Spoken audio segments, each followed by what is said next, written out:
தென்காசி மாவட்டத்தில் பெய்து வரும் தொடர் கனமழை காரணமாக குற்றாலம் பகுதியில் உள்ள அருவிகளில் இரண்டாவது நாளாக வெள்ளப்பெருக்கு ஏற்பட்டிருப்பதால் சுற்றுலா பயணிகள் குளிக்க தடை விதிக்கப்பட்டுள்ளது. இதுகுறித்த கூடுதல் விவரங்களை செய்தியாளர் ரஞ்சித் வழங்க நாம் கேட்கலாம். வணக்கம் ரஞ்சித், பொதுமக்களுக்கு சுற்றுலா பயணிகளுக்கு என்னென்ன கட்டுப்பாடுகள் விதிக்கப்பட்டிருக்கு, எவ்வளவு நாட்கள் இந்த தடை நீடிக்கப்பட்டிருக்கு, விவரங்கள்? நிச்சயமாக ஆர்னிஷ்.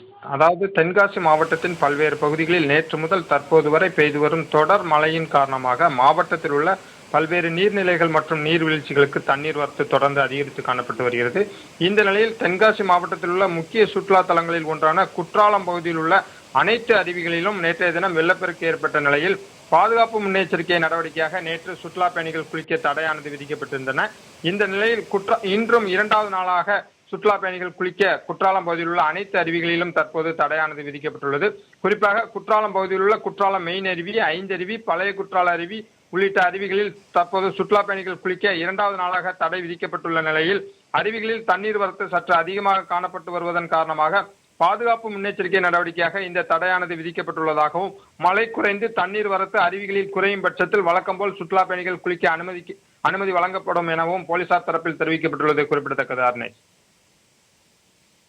கூடுதல் விவரங்களுக்கு நன்றி ரஞ்சித்.